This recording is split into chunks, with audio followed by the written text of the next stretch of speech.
à tous et à toutes, on se retrouve donc aujourd'hui pour une toute nouvelle vidéo. Donc comme vous pouvez bien le signaler, c'est une interview. En notre compagnie, nous aurons donc une personne que vous avez pris l'habitude de connaître à présent sur la scène Call of Duty. Donc du coup, c'est un casteur pas comme les autres, hein. Donc du coup, c'est Hugo qui a fait son entrée sur la scène Call of Duty. Il s'est investi au sein de divers projets qui lui ont permis de trouver sa place parmi les nombreux casteurs présents dans l'e-sport. Hugo vous présentera les meilleures astuces qui vous permettront en tout cas de devenir caster à votre tour. Découvrez son parcours et les diverses étapes qu'il a dû effectuer avant d'en arriver là. En tout cas, bonjour à toi Hugo. Salut à toi, Zach, comment tu vas? Ah, ça va super en tout cas, heureux en tout cas de faire cette petite vidéo avec toi, en tout cas d'en apprendre un peu plus sur toi. Est-ce que justement tu pourrais te présenter un peu plus Hugo et nous parler un peu de toi à l'heure actuelle? Tout d'abord, merci de m'avoir invité hein, pour cette interview. Ça fait plaisir de pouvoir la partager en ta compagnie. Et oui, donc je me présente, Hugo Lefebvre. Je viens d'avoir 19 ans. Je suis actuellement encore en études, alias Hold Up. Et maintenant, voilà, je suis depuis 4 mois et demi caster sur la scène Call of Duty, oui. En étude de quoi tiens, si c'est pas trop indiscret? Je suis en études informatiques actuellement, pour le moment, dans un BTS en deuxième année. Donc voilà, on va terminer ces petites études tranquillement avant de peut-être poursuivre sur d'éventuelles peut-être licences. On verra bien, on verra bien. T'as une spécificité en informatique parce que ça reste très vague peut-être? Là, en fait, dans le BTS, ils ont rassemblé toutes les différentes possibilités d'études. Et ce BTS-là, en fait, on va toucher à tout. On va toucher bien au web, au réseau, à la sécurité informatique, à la mise en place des bureaux, à brancher un PC, à construire un PC. On voit à peu près tous les types de codage différents. On va pas dans une spécificité propre, Mhm. mais on touche un peu à tout. On touche un peu à tout. Ok, donc c'est une petite chose que tout de même qui peut t'apporter un plus en termes de caster à l'heure actuelle. En termes de caster et ça m'a aidé déjà lors des petits événements que j'avais déjà créés là, cette année et l'année dernière. Ouais. Donc voilà, ouais, non, ça peut, oui, effectivement, ça peut me donner un petit coup de main dans ce milieu-là, oui. Oui, parce que t'es caster, mais t'as aussi fait des événements, on va dire une LAN BO2, je crois, sur 7 opus, donc c'était Modern Warfare. T'as fait une LAN BO2, en tout cas avec des amis, c'était chez toi si je dis pas de bêtises. Ouais, c'est ça, j'ai organisé à l'âge de mes 17 ans une LAN BO2, donc c'était sous la saison BO4. Euh, Ma toute première LAN, voilà, on avait pris une petite salle. Voilà, j'avais une dizaine d'écrans, une dizaine de consoles. Et cette année, on était passé plus haut avec une plus grande salle. J'avais une trentaine de joueurs quand même, qui Mhm. venaient de Paris, Strasbourg, Nancy, qui venaient un petit peu quand même d'assez loin, hein. Les joueurs de Paris, ça faisait plaisir d'avoir des joueurs qui venaient d'aussi loin. Et voilà, là, j'avais une vingtaine d'écrans, une vingtaine de consoles. Et donc oui, on va dire mes petites études m'ont permis, juste, voilà, de pouvoir bosser sur en tout cas l'agencement informatique de cette LAN. Ouais, donc c'est cool. C'est un gros plus aussi tes études, comme on le signalait. Est-ce que tu peux justement nous parler un peu de ton parcours e-sportif du début où tu as commencé, voilà, on a tous commencé quelque part en MME, par exemple, je prends le mode de jeu, on va dire, que tout le monde connaît sur Call of Duty, et ton parcours jusqu'à à présent, à l'heure actuelle. Mon parcours, j'ai commencé, mon tout premier Call of Duty, c'était sur BO2. Mhm. Euh, j'ai joué à ce que mon père appelait les ancêtres de Call of. J'ai joué au Medal of Honor avant, Oh la mais j'ai vache. commencé, j'ai commencé la série Call of Duty sur BO2 très très vite. Je l'ai commencé sur le PC de mon père et j'ai très très vite accroché. J'ai directement après pris une PS3 et je me suis mis très vite à l'e-sniping, Mhm. simplement avec des potes au départ. Et on a eu la chance de pouvoir, on va dire, connaître un peu plus de monde. On regardait énormément Wartech à l'époque. Wartech, l'équipe de Zidar, Isp et Rambo, Oh la vache. qui nous ont donné envie d'aller en ligne, de jouer vraiment que au sniper, de faire que ça. Et un jour, on a commencé à se mettre un petit peu au tournoi sniping à l'époque. Donc, on était très jeunes et j'ai eu la chance avec mes parents, mon père. Mon pseudo vient de l'ancienne équipe de mon père, hein, Mhm. qui jouait déjà à l'époque sur d'autres jeux vidéo, pas des FPS, mais d'autres jeux. Et on a eu l'idée de vouloir partir en LAN. Déjà à l'époque, il y avait notamment la Intense LAN qu'on a fait, du coup, sur dérogation parentale qu'on a pu faire. Mhm. Et, euh, Et voilà, donc voilà, voilà, première expérience de LAN. On va en déplacement dans des grandes villes, on joue, voilà, on rencontre des vraies personnes, on arrive, on va dire, à pouvoir enfin échanger avec des joueurs qui ont la même passion que nous. On était très jeunes et à cette époque-là, déjà, on était très bons, donc je vais pas dire, je m'étais créé une petite communauté, mais des gens me connaissaient déjà pour mon talent juste au sniper. Par la suite, beaucoup de mes collègues ont arrêté. On n'avait pas trop aimé Ghost. C'était pas vraiment, on n'avait vraiment pas trop apprécié. On avait fait quelques parties dessus, mais c'était sans plus. Voilà, on avait arrêté. J'ai même vraiment pas très joué moi à ce Call of Duty là. On est revenu en force sur BO3, toujours de l'e-sniping. J'avais toujours pas touché au Desserto encore à l'époque. J'avais toujours pas touché au cast. Vraiment, on revient sur BO3. Zidar et Wartek remontent un peu l'e-sniping. On y retourne. On lâche pas. Voilà, on continue. On continue à faire de l'e-sniping. Pareil, on revient. Les joueurs étaient contents de nous revoir. Voilà, même Wartek dans une interview en donné à l'Intenslan dit que voilà, avec la DARS, on était quand même une des meilleures équipes d'Europe. Donc ça faisait plaisir. Et on continue. Et pareil, mes collègues à moi et même moi, on refait des pauses, on n'est pas trop accroché. On revient une fois de plus sur WW2, qui était un Call of Duty qui, à mon sens, était génial. Ouais. On est revenu notamment à ton tournoi que tu as casté, où on a fait, Avec G4G. Avec G4G, où on a fait top 3. On avait fait top 3. Et ça, c'était génial. Et on avait retrouvé donc Peachy, ces anciens joueurs qui étaient bons, hein, qui étaient bons et tout. Et ça a été le dernier Call of Duty en tout cas que j'ai fait en tant que joueur sniping avec tous mes collègues de l'époque, parce qu'après ils ont définitivement arrêté. Aujourd'hui, ils ne jouent plus du tout. Voilà, à Call of Duty, je suis un des seuls maintenant restants du groupe. Les seuls matchs un peu desserto que j'avais fait, c'était un peu sur Infinite Warfare. J'aimais bien, ça bougeait vite. Je sais pas, voilà, parce que les joueurs, j'avais eu beaucoup de retours négatifs de ce Call of, mais j'aimais bien pour une première expérience desserto. Je trouvais que ça allait vite. Voilà, j'aimais bien, c'était assez électrique. Mais voilà, on était très vite revenu à un sniping sur WW2. Et après, j'ai commencé à la fin de WW2 à rentrer du coup chez la Roatlan, une équipe juste, on va dire, qui à la base était une team performance. Que beaucoup de gens, voilà, la performance, on va dire, avait vraiment pas buzzé, mais à l'époque, voilà, faire des nukes marchait beaucoup, rentrer des clips marchait énormément. YouTube, voilà. Et du coup, je suis rentré chez Arroy et je devais fournir des clips. J'étais feeder au sniper, donc toujours fidèle au sniper sur BO4, sur WW2. Et on va dire quelques mois après la sortie du jeu sur BO4, je suis rentré chez la Absolute Chaos, qui était une équipe, toute petite équipe random, qui n'avait pas de Twitter, qui n'avait rien, qui était vraiment coupée du monde que je connais actuellement aujourd'hui avec Twitter, avec le DE, tout ça. Et j'ai rencontré notamment des joueurs tels que Felstar ou Denza. Qui sont aujourd'hui très bien, hein. Denza qui a joué chez Storm 8 là récemment dans cet opus. Visual aussi, si j'ai pas de bêtises, il a fait. Ouais, c'est ça, effectivement. Et ben Denza, j'ai joué avec lui à ses tout débuts chez Absolute Chaos, c'est un délire, c'est incroyable. Et Felstar, pareil, je l'ai retrouvé voilà, en tant que streamer, il avait des projets et tout, et il m'a dit c'est incroyable de te voir là. Et moi j'ai dit ouais, bah pareil, c'est un délire de se dire que j'avais 16-17 ans et on jouait ensemble à BO4 et j'étais dans votre équipe. Cette équipe-là, la Absolute Chaos, avait fait la SFCO. À cette époque, moi, j'y avais pas été malheureusement. Et tous les joueurs après cette LAN-là, malheureusement, sont partis. La team s'est dissoute. Le président voilà, avait ses propres envies, mais comme c'était une équipe qui était beaucoup coupée du monde que je connais aujourd'hui, je comprends pourquoi l'équipe n'avançait pas tant que ça. Ils n'avaient pas de compte Twitter, ils étaient vraiment coupés du monde, faisaient un peu leur truc on va dire, de leur côté. Twitter fait beaucoup. Du coup, et voilà, bah voilà. Et du coup, je suis arrivé début de nouvelle saison. J'achète le jeu dès sa sortie. Et là, j'installe Twitter et je commence à chercher une équipe. Et donc, je DM quelques équipes, tout ça.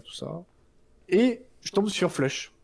Flush, joueuse chez APE, qui aujourd'hui, je n'ai pas peur de le dire, est marqué sur mon Twitter, c'est mon duo. Quelqu'un que j'apprécie énormément. Bah voilà, on a discuté. Elle m'a demandé de remplir un tas d'informations, normal. Je suis rentré donc du coup chez APE au courant de cette saison. J'ai fait 6 à 7 mois avec un Avec le même roster, avec Flush, Max qui maintenant a complètement coupé les ponts de Call of Duty, Fayeto qui a un peu coupé les ponts aussi, mais qui voilà se tâte peut-être à revenir, et Pandora qui est aujourd'hui chez Fake. Voilà, on a fait quand même 7 mois ensemble. Voilà, on n'a pas voulu se lâcher malgré des hauts et des bas. On en a eu des hauts et des bas parce que en tant que joueur, j'étais vraiment pas foufou à l'époque parce que bah voilà, j'avais fait une année de DE avec la AK, mais on va dire j'étais pas un joueur très expérimenté. Et, euh, et voilà, et après il y a eu le confinement là cette année, et c'est à partir de ce moment-là où bah voilà l'équipe, nous on avait un peu voilà même stoppé, on s'était dissous, et Ripley m'avait dit bah tu pourrais peut-être cast certains matchs de la BRXS, c'était mes tout premiers casts, tout premier. Euh, et Ripley a tout de suite accroché, alors que bah voilà, moi c'est pas que je trouvais pas ça fou, mais on va dire j'ai vraiment commencé ces matchs-là à Cast. Et après, donc du coup, durant les 4 mois de confinement, j'ai continué.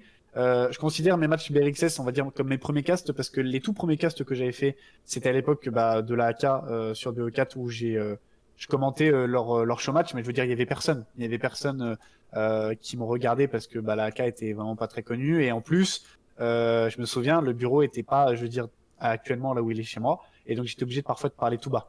Après, Et donc excuse-moi de te Oui, couper, est-ce que justement tu aurais justement ces petites vidéos où tu as commencé avec la AK justement? Est-ce que ça pourrait être justement...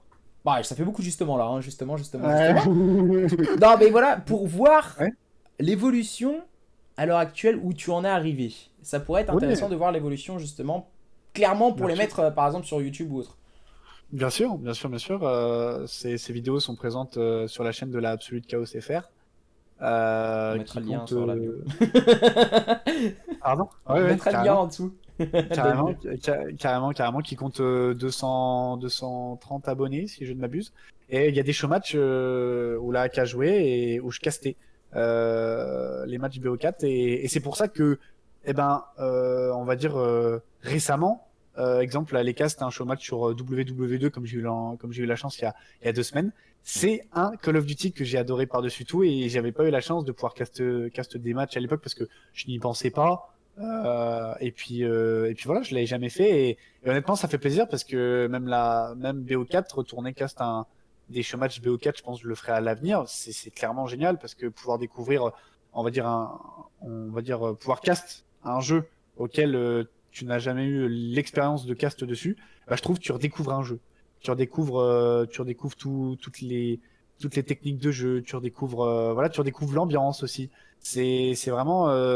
Faut savoir que pour moi, un nouveau Call of Duty, c'est vraiment un autre univers. Chaque cast sur chaque Call of Duty est différent juste on va dire, par les impressions et les ressentis qu'on ressent. C'est vraiment une page qui se tourne en fait à chaque Call of Duty, à chaque Voilà. saison. Donc du coup, on va enchaîner. Qu'est-ce qui a pu te pousser à devenir caster à l'heure actuelle, au tout Ah, démarrage? qu'est-ce qui a pu me pousser à devenir caster? Bah honnêtement, sur le aujourd'hui, j'en aurais beaucoup des raisons pour continuer le cast, on va dire au sein en tout cas sur les opus Call of Duty. Mhm. Mais au tout début, honnêtement, il y a rien qui m'a poussé à faire du cast. Genre Ripley, voilà, m'a demandé si ça me ferait plaisir. J'ai vu que les retours étaient positifs de Ripley, que ça lui plaisait. Ripley était voilà un président d'association que j'avais envie d'aider. J'ai vu que ça lui faisait plaisir. Je dis bah les soirs où j'ai rien à faire, si tu veux, je peux cast. Et il m'a dit pas de souci. Et donc il a commencé à me demander certains soirs si je pouvais cast tel match, tel match. Je me suis mis à ça, et à la fin de la BXS où l'équipe a éclaté, où voilà j'ai pu commencer le cast, on avait mis voilà Ripley avait mis en place et m'avait dit ouais si tu veux on pourrait mettre une petite idée de mettre 10 à 20 euros pour à faire gagner pour entre 4 équipes, et les 4 équipes là s'affrontent, et comme ça toi tu t'entraînes un peu sur le cast. Et du coup voilà c'est à peu près là que j'ai rencontré mes toutes premières équipes, la Venos, la APE. Il y avait aussi l'équipe de Kansas, la Wipers du coup. Mhm. Vraiment, je dirais, ouais, c'est vraiment la première grosse équipe que j'ai rencontrée et qui m'ont laissé les castes durant ces tout petits tournois. Et puis après, ça s'est propulsé très vite grâce à la Champions Week. Parce que la Champions Week, je l'ai enchaîné pendant 2-3 semaines où je castais du coup tous les soirs parce que on était en confinement. Donc j'ai rencontré très très vite des dizaines et des dizaines de structures. J'ai commencé forcément à me faire pas une bonne image, mais les gens apprécient mon cast. Et voilà, mais honnêtement, qu'est-ce qui m'a poussé pour revenir à la question au cast? Au début, franchement, juste faire plaisir à mon président et aux joueurs que je castais. Après, on m'a dit que sur tes premiers casts, t'étais assez stressé. Ouais, T'es une personne, on va dire, qui est en... devant l'écran, on va dire, qui adore s'éclater, qui aime prendre du plaisir, ça s'entend.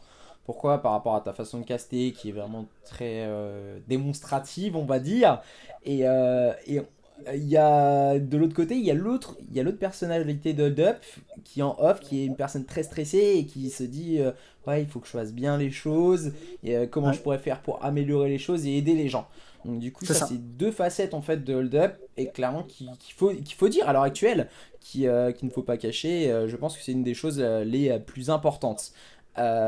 Peux-tu nous raconter ta première expérience en tant que caster? La première expérience, comme tu nous l'as dit, c'est du côté de la BRXS, donc du Oui, coup avec Replay. En amont, tu avais fait, avec la AK, si je dis pas de bêtises, la c'est AK ça. Chaos.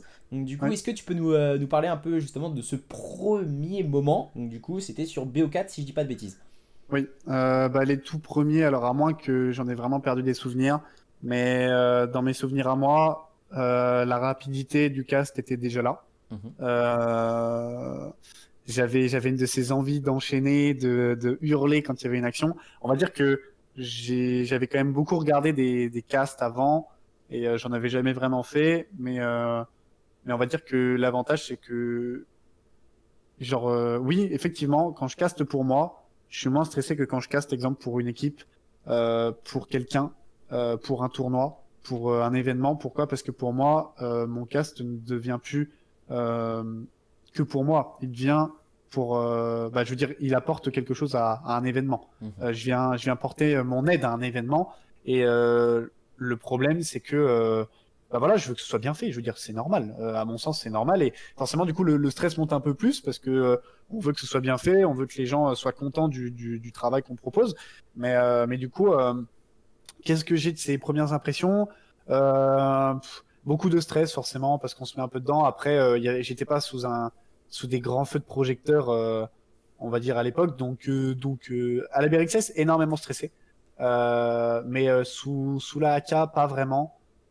Parce que voilà, il y avait pas énormément de monde et je devais juste parler moins fort parce que j'avais pas la chance d'avoir mon setup, on va dire, à des endroits adéquats. Et c'est quand j'ai vu que ça a marché que j'ai pris la décision de déplacer mon setup. Mais non, je pense de très très bonnes expériences. Exactement comme aujourd'hui. Je regrette pas parce que les chômages de la AK étaient incroyables et je kiffais ça, ouais, je kiffais ça. Après, tu nous as beaucoup parlé au début d'une personne, je pense, qui t'a beaucoup inspiré dans le cast. Et peut-être pas forcément que dans le cast, visiblement, c'est ton père. Déjà par rapport à ton blaze, comme tu nous l'as dit, c'est Ouais. lui avec qui tu as joué, qui t'a acheté ta première console, donc du coup, à qui tu as joué sur sa première console à lui. Donc du coup, est-ce que c'est une personne qui t'a inspiré justement pour tes débuts en tant que caster? Euh, les personnes qui m'ont aidé, on va dire, qui m'ont aidé à prendre exemple ou à devenir caster, du coup, mon père, ouais, énormément, on va dire, sur, déjà pour le pseudo. Mhm. On va dire, je suis très, très fier de le Il vient porter. d'où justement? Le nom, Oui. Hold Up, il vient de l'ancienne équipe de mon père où leur équipe s'appelait la Hold Up. Ok. Et chaque pseudo de leurs membres de leur équipe, ils ont d'ailleurs toujours un site sur Internet où à l'époque ils étaient loin, ils étaient partis loin, c'était cool. Ils faisaient des championnats sur World of Tanks et Compagnie Ferro. Ouah, vache! Ah oui, ça date. Et ils étaient une des meilleures équipes d'ailleurs sur Compagnie Ferro, qui est un jeu de stratégie. Mhm. Donc voilà, et chaque joueur avait hold up devant chacun de leurs pseudos, et après il y avait le pseudo qui suivait. Donc voilà, c'était le hold up, et ils avaient créé un site où ils mettaient les différentes informations de tous les jeux qu'ils faisaient. Donc Ok. chaque joueur avait 5-6 jeux à devoir, on va dire, euh, à gérer, et tous les jours sur les sites ils mettaient les différents patchs, les nouvelles mises à jour, les avis des joueurs, voilà, enfin ce qui tournait sur les jeux, quoi. Ok. Et donc voilà, et du coup, quand j'ai commencé, du coup, j'étais rentré un petit peu dans leur équipe. Mon ancien pseudo s'appelait Hold Up Hugogo. Et, et du coup, après, je me suis renommé là sur la PS4, juste Hold Up. Et ouais, je suis content de le porter aujourd'hui parce que moi, je suis content. On va dire, c'est la petite touche de mon père qui est en moi et je suis content aujourd'hui, pas de faire brandir ce pseudo, mais que De le dire mot que Hold c'est une Up, valeur familiale, quoi. c'est ça, Voilà. c'est totalement ça. Ouais, c'est touchant quand même parce que voilà, on voit quand même que l'impact familial est bien présent. Donc du coup, quels sont tes objectifs toi pour cette année en termes d'organisation, de structure, ce que tu voudrais faire en tout cas, toi personnellement? Qu'est-ce que je voudrais faire personnellement? Je pense que c'est pas. Qu'est-ce que j'attends honnêtement cette année? C'est d'aider toujours un peu plus la communauté. C'est vraiment pouvoir faire plaisir à un maximum de personnes, pouvoir voilà, comme certains joueurs me l'ont dit pendant une game et demie, deux games, qu'ils aient l'impression d'être des joueurs exceptionnels, incroyables. Et ces joueurs-là, voilà, j'ai eu énormément de retours. Voilà, les joueurs, ils regardent leur passage une quinzaine, vingtaine de fois à la sortie de la vidéo et les jours et les semaines, les mois d'après, ils les regardent encore et ils se disent putain, quelle action! Et ils sont contents d'entendre leur pseudo hurler. Qui n'aimerait pas sous les feux des projecteurs entendre son pseudo hurler comme les pros, hein, si j'ai envie de dire. Et donc non, honnêtement, en objectif, j'ai pas vraiment d'objectif personnel pour moi. J'ai plus des objectifs peut-être pour la commu, juste donner énormément et voilà, continuer, on va dire, à essayer de resserrer les liens de cette commu. Ok, ok. Tu es chez Asgard à l'heure actuelle en tant que caster aussi.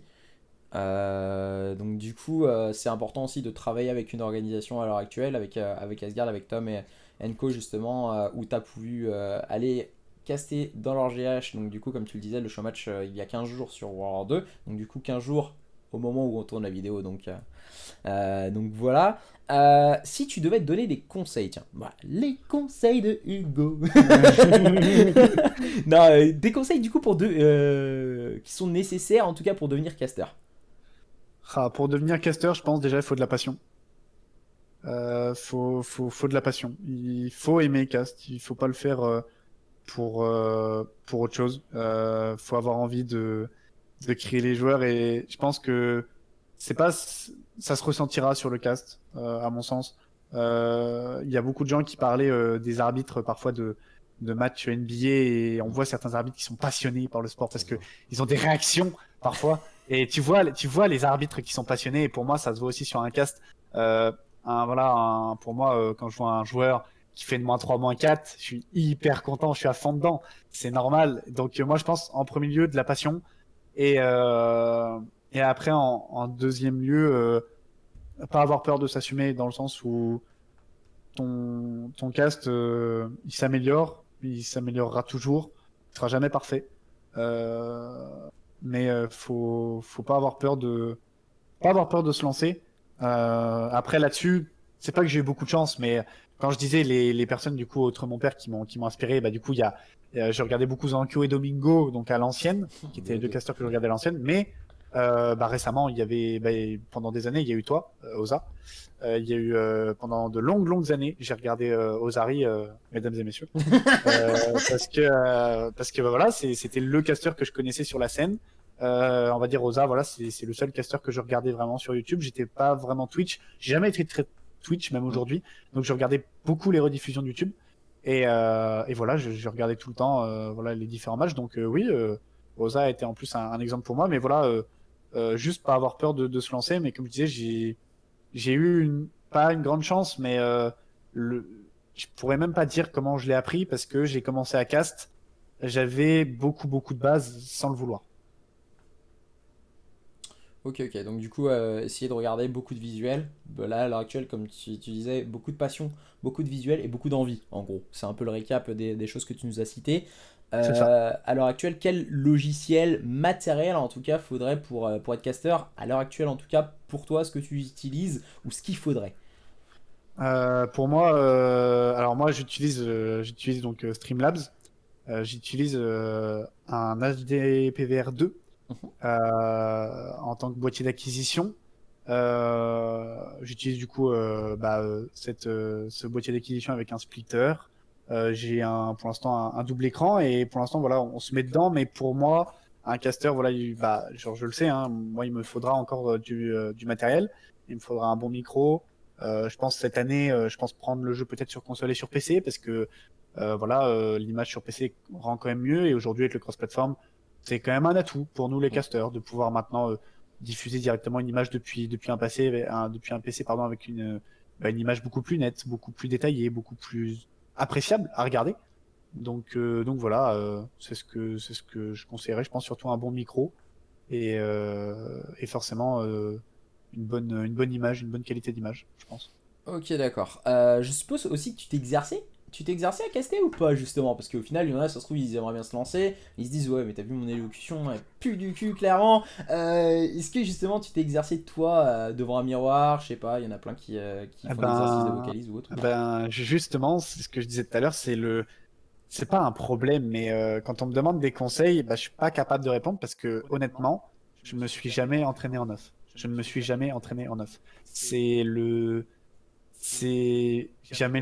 regarde mes casts après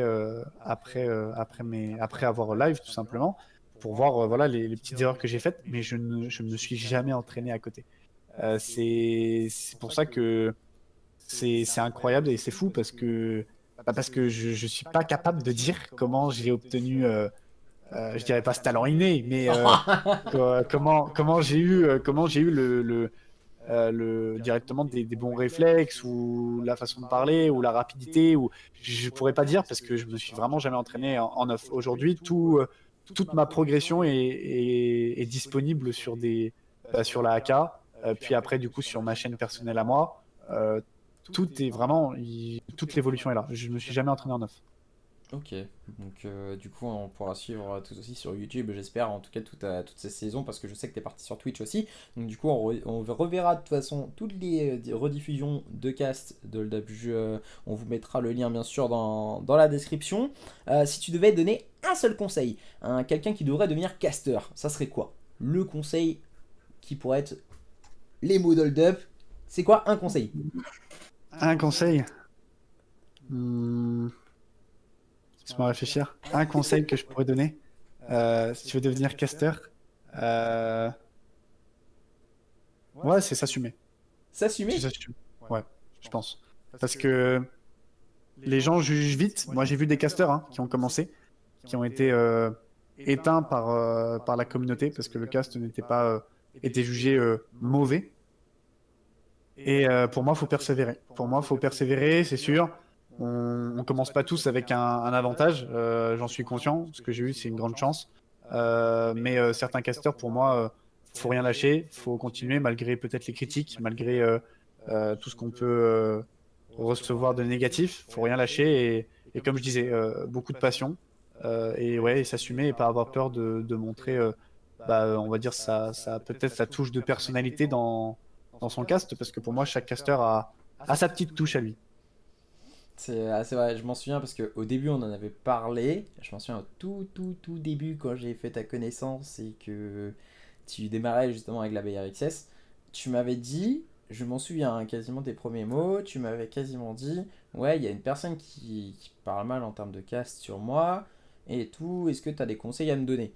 Et je m'en souviens en fait que la personne t'avait dit, ouais, t'étais nul, tatati tatata. Moi je t'ai dit, t'es pas nul, tu vas progresser, continue à faire ce que tu aimes, kiffe. Clairement, si, pour moi, le truc, c'est il faut kiffer. Parce que si tu kiffes pas, toi, personnellement, ça va se ressentir directement envers les autres si tu ne kiffes pas. Donc, du coup, pour moi, c'est vraiment, on va dire, une des choses primordiales. Et j'ai vu que t'as pas lâché. Et ça me fait énormément plaisir à l'heure actuelle que t'as kiffé et que tu kiffes encore à l'heure actuelle le cast. Et c'est vraiment cool, en tout cas, de te revoir à l'heure actuelle. En tout cas, j'espère que tu casseras tout sur cette saison. Quel est ton objectif, justement, final? Peut-être pas sur cette saison mais vraiment dans les années à venir, en tout cas si tu en as un, en tout cas. Un rêve peut-être. Peut-être pouvoir monter très haut et, euh, et à l'avenir, je sais que je donnerai beaucoup pour la communauté. Mais quand je dis beaucoup, aujourd'hui, je suis pas capable de sortir, on va dire, des cash prizes pour des tournois, Je suis pas capable de faire tout ça, d'organiser des plus grosses LAN. Tout ça, pour l'instant, je suis pas capable parce que, oui, c'est sûr, mes petites LAN, c'est déjà à mon échelle, hein, en tant que jeune étudiant qui n'a pas de revenus. Faire une LAN avec une vingtaine d'écrans et de consoles et des joueurs quand même qui viennent de Paris, avec 25 euros d'entrée, 3 repas compris, ils dorment sur place, et une compétition complète avec des médailles gravées, une régie, une rediffusion complète des matchs en bonne qualité, avec une rediffusion dans la salle sur écran géant, avec des gens qui pouvaient venir. On avait une trentaine de spectateurs, voilà, on était une soixantaine dans la salle. À mon échelle, c'est immense. À l'échelle du DE, c'est encore tout petit, c'est sûr. Mais je le sais, c'est sûr, si un jour, si je continue, si je peux aller loin, ce serait, on va dire, ne pas lâcher toute cette commu code qui en 4 mois, ouais, m'a quand même bien aidé et m'a changé ma vie. On va dire, m'a vraiment bien changé ma vie. Ouais. Euh, Ton avis justement sur cette communauté du point de vue justement Hold Up le caster. Donc du coup tu es un peu Alors, extérieur à la communauté parce que entre casters on est un peu à l'extérieur on va dire même si on est au sein de la communauté on travaille souvent avec eux on est un peu à l'extérieur on va dire on est un peu mis de côté parce qu'on ne joue pas au jeu comme eh autrui. ben, tu veux savoir, c'est assez paradoxal parce qu'il n'y a pas plus tard que hier ou avant-hier, Mhm, euh, je regardais ta chaîne mhm, et je suis retombé sur la vidéo où tu parlais que tu arrêtais ta saison online World War 2 en tant que caster. mhm. Et du coup, je suis retombé sur ton avis sur la communauté. Et, et ces avis-là, en fait, c'est ce qui. Je vais pas le cacher, hein, j'avais envie vraiment de pleurer. Et ça me donnait de la force. J'avais envie de me dire, eh ben, dans tes mots, tu disais voilà, que tu espérais peut-être voir une communauté plus soudée, voilà, qu'on arrive à monter des trucs. Et voilà, et aujourd'hui, pour moi, j'ai pas encore assez donné pour cette commune. Je vais vraiment donner beaucoup plus. Les gens s'imaginent pas. Je veux donner comme toi, tu as donné pendant plusieurs années, comme plusieurs organisations ont donné pour sous plusieurs années pour la commune. Et, euh, et ouais, et ça me donnait de la force. Ça me donnait de la force parce qu'aujourd'hui, effectivement, la communauté, mon avis dessus, il peut y avoir de très belles choses. Hein. Je veux dire, moi, j'ai été, je pense tout le monde, si tout le monde écoute ça et est un peu présent sur les réseaux, ont été peut-être au courant du petit drame qu'il y a eu avec le vice-président de la Golden Soldier, Mhm. qu'il avait mis un peu à tout le monde, hein, au président y compris, les joueurs y compris. Hein. Tout le monde s'est fait, on va dire, embobiner à cause de lui, mais au final, personne n'était fautif. Seul le vice-président était fautif. Des gens m'ont dit, on n'a jamais vu la communauté Call of Duty aussi soudée pour quelqu'un, donc pour moi, on va dire indirectement, un hashtag était parti, c'est même toi qui l'as lancé. Mhm. Oza. Mhm. Et aujourd'hui, pour moi, la communauté, elle est capable de faire de grandes choses, comme elle est capable de se détruire. Les joueurs, on va dire, les joueurs sont très friands de leur intérêt personnel. Et, euh, et aujourd'hui, je suis content de pas d'avoir peut-être instauré une nouvelle idée, mais déjà d'avoir montré quelque chose, de passer après chaque show match et avant chaque show match, je vais voir les deux équipes. Peu importe la défaite ou la victoire, je vais voir les deux équipes après le show match aussi. Je leur parle, je garde un lien avec les joueurs.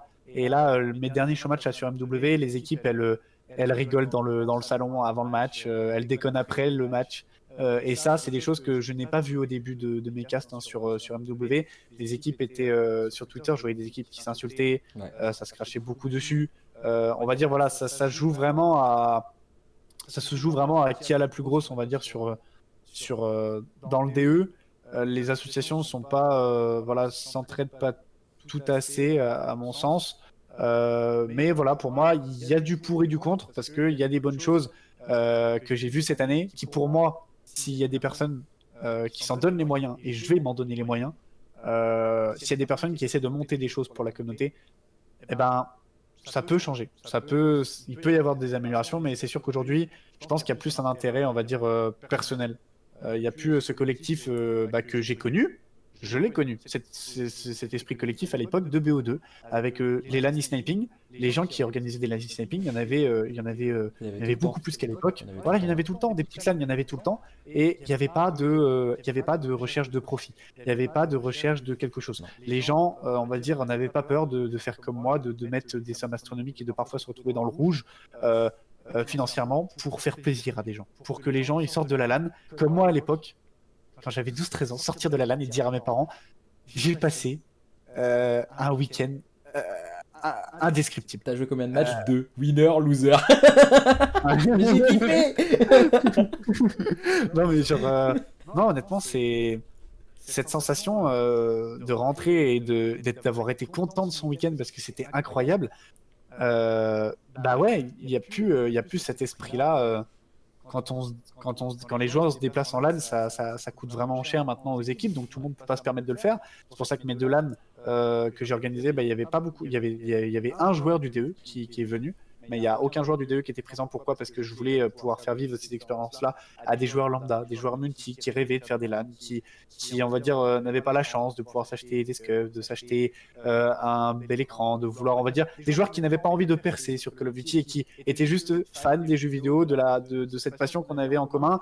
Et durant un Mélan, voilà, bah, après chaque match, après les trash talk en game, bien sûr, parce que eh ben, ça met de l'animosité, eh ben, on allait tous manger ensemble, on allait boire un verre ensemble, on retrouvait cet esprit-là, j'ai envie de dire. Et pour moi, aujourd'hui, on l'a peut-être un peu perdu, mais je compte bien, on va dire, pas crier sur tous les toits cette idée parce qu'on pourra jamais la changer, mais juste rappeler aux gens qu'on a la même passion et que parfois ça sert à rien de se prendre la tête pour si peu. Mhm. Après, comme je te rejoins sur beaucoup de choses, comme les gens qui essaient de faire du profit sur, on va dire, le dos de certaines personnes. Il y en a beaucoup trop à l'heure actuelle. Il y a des personnes Ouais. qui ne savent pas c'est quoi l'investissement personnel en termes Ouais. de temps, en termes d'argent, et qui après se cachent derrière d'autres personnes justement pour faire valoir en fait leurs droits. Et clairement, oui, il y a des choses comme ça qui sont dommageables. Et au final, oui, ça fait perdre beaucoup de passion à tous les passionnés qui est à l'heure actuelle sur la scène. Je pense que t'en fais partie. Comme t'es nouveau, je pense que voilà, comme tu viens d'arriver, t'es plein de fou, plein d'envie, plein de hype, ce qui est totalement logique.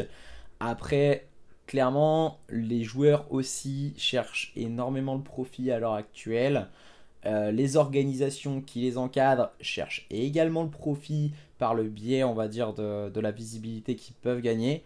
En fait, c'est un cercle vicieux dans lequel tout le monde est rentré, pas forcément que la scène Call of Duty, c'est toutes les scènes à l'heure actuelle. Est-ce que on peut en vouloir vraiment aux joueurs, la communauté, aux assos ou autres? Je pense que clairement le problème vient d'un peu plus haut à l'heure actuelle. Et il vient vraiment c'est indépendamment de tous de notre volonté. À l'heure actuelle, ça vient de notre éducation. Et l'éducation, je pense, fait beaucoup euh, dans tout ceci. Ouais, bien sûr, bien sûr, bien sûr. Après, point de vue de caster, ton avis sur la communauté. Donc c'est en gros, il faut, si on devait faire un récap un peu, il faut faire gaffe, on va dire, à ne pas trop donner pour pas se faire baiser, entre guillemets, mais en fait en donner suffisamment pour justement kiffer soi-même, mais faire kiffer aussi les gens.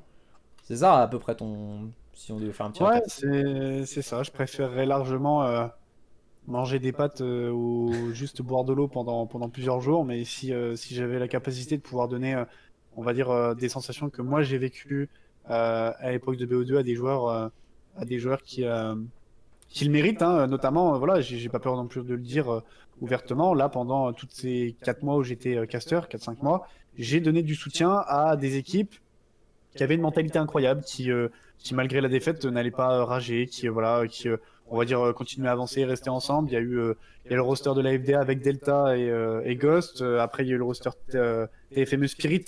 Que pareil, j'ai beaucoup suivi. J'ai commencé à m'investir pour le roster aussi de la Exoli après, où j'ai voulu leur retrouver des solutions pour eux. Je donnais mon petit avis par rapport à des équipes que j'avais cast auparavant, voilà, des petites idées de placement, juste des petits conseils. Voilà, aussi être là pour eux en vocal le soir après un scrim quand ils perdaient un peu de morale. Là récemment, il y a eu l'équipe de la Shox aussi maintenant parce que ces trois rosters là avant la Shox que je viens simplement dénoncer, et ben ces joueurs-là qui étaient pour moi des joueurs passionnés ont arrêté. Pourquoi? Parce que ils s'en prenaient tout le temps, ils s'en prenaient tout le temps plein la gueule. Et en fait, c'est compliqué d'avoir la tête en dehors de l'eau quand on va dire on n'a pas c'est pas le level nécessaire, mais on va dire quand tu as envie de progresser et que tu t'en prends tout le temps plein la gueule, que tu te fais téter tout le temps, mais que toi, tu te dis non, ça sert à rien de répondre, ça sert à rien de faire ça, ça sert à rien de faire ça. Mais à un moment donné, bah, tu craques, t'en peux plus, t'as plus envie de faire d'efforts.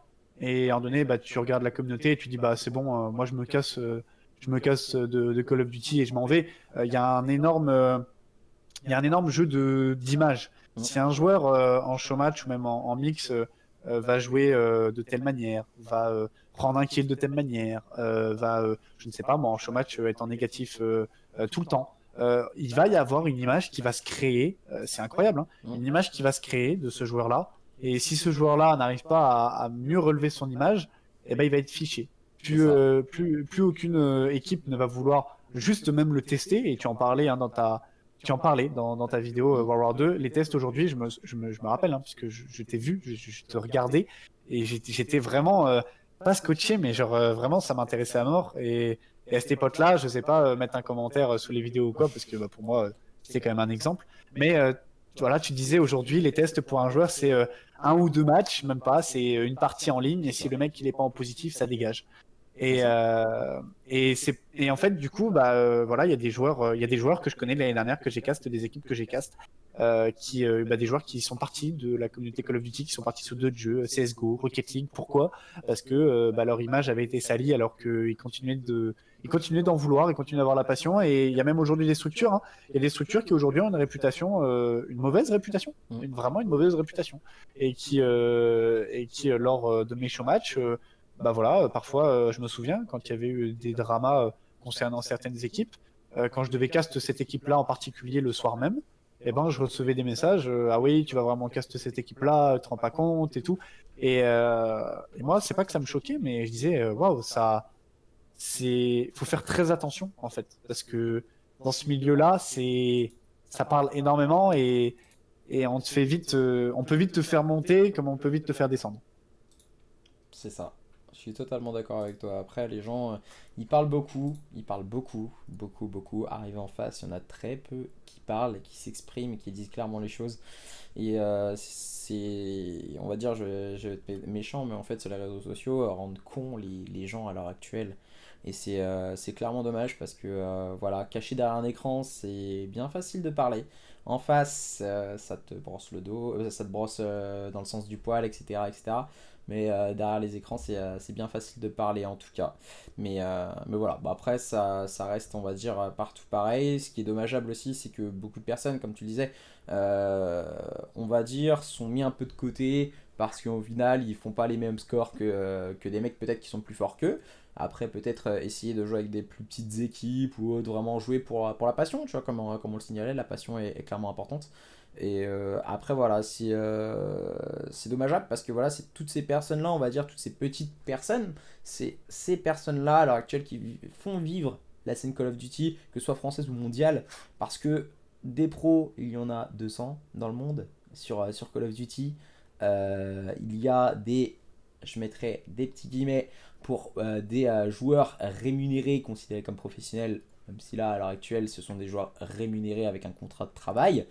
Il y en a peut-être en France, je dirais une vingtaine, en étant gentil.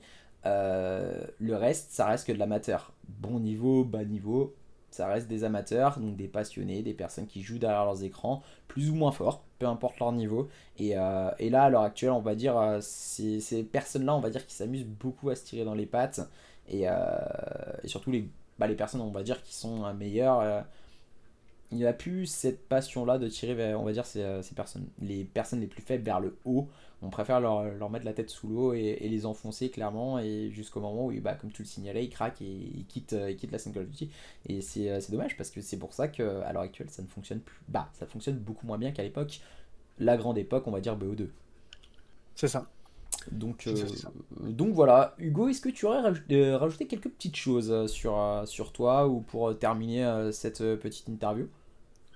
Non, après, je pense, bah si, peut-être la seule chose que j'en profiterai à faire, c'est, bah voilà, on arrive bientôt au nouveau Call of Duty qui va sortir, un nouvel opus.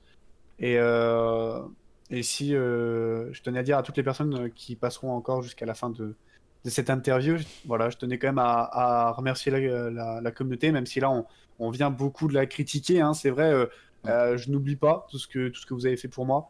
Je pense que la majorité des personnes qui vont passer sur cette vidéo sont des joueurs Call of Duty, donc j'adresse ce message-là à vous tous. Moi, je vous remercie infiniment pour tout ce que vous avez pu m'apporter durant ces 5 mois. Énormément de soutien, des expériences inoubliables. Voilà, une vraie relation que j'ai maintenant avec chacun d'entre vous, chaque joueur, chaque graphiste. Oui, parce que oui, je vous oublie pas, les graphistes derrière, les coachs, les managers. Voilà, beaucoup de gens me disaient que voilà, on oublie peut-être un peu les coachs et les managers, mais je vous oublie pas. Quand je passe en vocal, voilà, je parle avec vous. Voilà, vous faites partie intégrante, hein, de cette communauté et vous apportez votre touche à toute cette réussite. Et je remercie aussi du coup bah voilà, les casteurs, notamment Oza, hein, qui m'invite pour cette interview. Merci à toi de m'avoir, on va dire, donné des conseils, de m'avoir aidé durant ces 4 mois, durant ces 4 mois et demi où j'ai pu me lancer dedans. Et voilà, j'espère que la prochaine saison se déroulera bien, que je pourrai rencontrer peut-être encore de nouveaux joueurs, aider de nouveaux joueurs, oui, parce que l'avantage, c'est de voir les joueurs qui lâchent pas, progresser, changer d'équipe, voir le niveau qui augmente. Et ça, c'est fou en tant que casteur, parce que on voit l'évolution des joueurs, on voit l'évolution de la commu, et voir un joueur qui a commencé dans des petites équipes, voir aujourd'hui ou peut-être le voir grimper, je pense, c'est la meilleure sensation qu'on peut avoir. Pour moi, c'est voir, c'est voir des personnes évoluer, et c'est pas que des simples pseudos. Il y a vraiment un level derrière, il y a des envies, il y a vraiment une passion quand même, hein, même si aujourd'hui on s'unit pas assez. Chaque personne a quand même une partie de passion.